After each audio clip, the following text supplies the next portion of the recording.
Bonjour, bienvenue sur Parents heureux, enfants heureux, la chaîne des parents en recherche d'éducation. Je suis aujourd'hui en présence de Brigitte Cassette. Brigitte, bonjour. Bonjour Alexandre. Donc Brigitte, est-ce que tu pourrais te présenter, nous dire qui tu es? Alors, je m'appelle Brigitte Cassette. Que dire sur moi? Peu de choses au niveau de la formation parce que je trouve pas ça fondamental, mais surtout dire que j'ai créé il y a 20 ans une association qui s'appelle Alternéduc, que mon objectif était d'aller chercher d'autres voies dans l'éducation, d'autres pistes dans l'éducation. Et puis depuis Alternéduc s'est développé, j'ai créé un centre de formation qui s'appelle ASPRE, accompagner et soutenir les personnes en recherche éducative. ASPRE. ASPRE. Oui, avec un P. D'accord. Le thème d'aujourd'hui, donc, ce sont les relations frères-sœurs. Pourquoi est-ce que c'est si difficile, les relations dans une fratrie? C'est facile d'imaginer l'enfant quand il naît et qu'il est tout seul, donc l'aîné, qui se retrouve dans un milieu sécurisant, on va l'imaginer dans un milieu sécurisant avec son père, avec sa mère. Il est là et il est en quelque sorte le centre qu'il est en train de découvrir, et tout à coup un autre arrive, et à partir du moment où il y a une autre personne, de ce fait-là, il n'est plus au centre. À partir du moment où on met deux personnes dans le cercle, il n'est plus au centre. Et c'est cette difficulté de réaménager en fait cet espace familial qui va être difficile, aussi bien pour celui qui était au centre que celui qui arrive et qui ne sait pas quelle place prendre. D'accord, ça va être essentiellement une histoire de place. Entre autres. Donc du coup, est-ce qu'il y aurait des pistes pour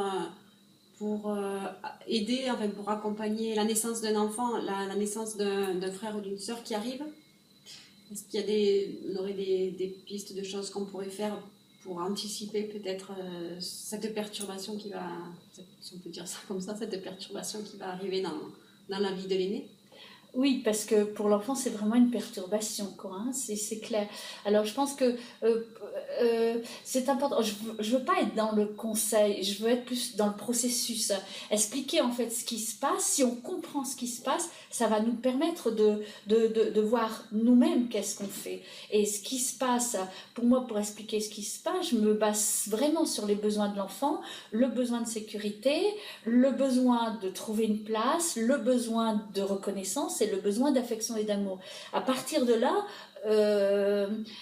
si on part par exemple du besoin de sécurité, l'enfant va chercher en fait un milieu où il va être en sécurité, et en même temps il ne veut pas perdre le contact avec les parents. Donc c'est typique, hein, on va dire par exemple à l'aîné, quand le petit va jouer avec ses jouets, on va lui dire mais va dans ta chambre, comme ça il ne touchera pas à tes jouets. Comment si l'aîné part, ça veut dire qu'elle laisse la place, donc elle ne peut pas, elle ou il ne peut pas partir. Et en même temps, il a besoin d'être avec ses propres choses, son propre cadre, ses propres jouets. Donc par exemple, imaginez une mezzanine dans la pièce, un espace mezzanine où l'enfant va pouvoir l'aîné va pouvoir aller en haut de la mezzanine, et en même temps surveiller ce qui se passe au niveau des parents, au niveau des autres enfants, rester dans la pièce et pas partir, lui permettre d'être à la fois dans la sécurité familiale et à la fois garder son territoire. D'accord. C'est un exemple. Après, il faudrait s'appuyer sur chaque besoin pour trouver à chaque fois des solutions. Souvent, la question qui se pose, justement, c'est comment donner le même temps à chaque enfant, parce que souvent, quand il y a un deuxième qui arrive, le premier a beaucoup de besoins, effectivement, et le deuxième également. Et les parents, ils sont un peu entre les deux. et ils ont envie de cloisonner un petit peu, de donner du temps à l'aîné, du temps au deuxième. Qu'est-ce que tu en penses, toi, Brigitte? Et je pense que c'est une erreur de le calculer en temps. Je pense que c'est une erreur de mesurer la quantité de temps. Ce qui est important, ça va être la qualité du temps qu'on va donner. C'est-à-dire que je peux passer 1 heure avec mon enfant et pas être là, être ailleurs, être en train de penser au repas, être en train de penser au travail, être en train...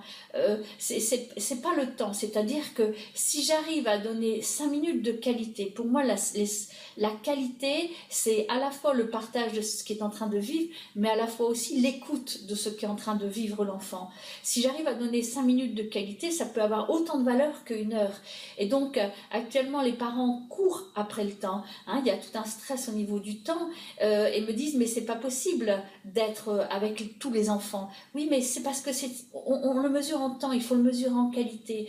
Un espace court peut avoir autant de valeur qu'un long espace.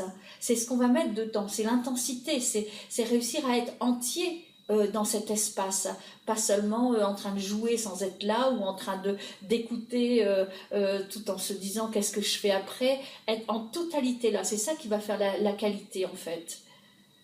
D'accord. Lorsqu'ils sont plus grands, souvent il y a des disputes, des conflits.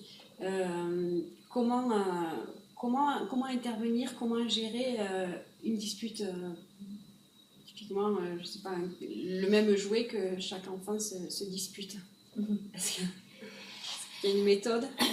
Moi, j'ai plutôt envie d'inciter à gérer le moins possible, dans le sens que pour moi, si un conflit m'appartient, c'est-à-dire que s'il s'agit de quelque chose qui me touche, bien sûr, je vais y aller, ou qui me concerne, mais si, a priori, ce conflit ne m'appartient pas, je vais juste avoir la vigilance, mais je vais laisser les enfants, je vais avoir une vigilance discrète, mais je vais laisser les enfants s'en sortir.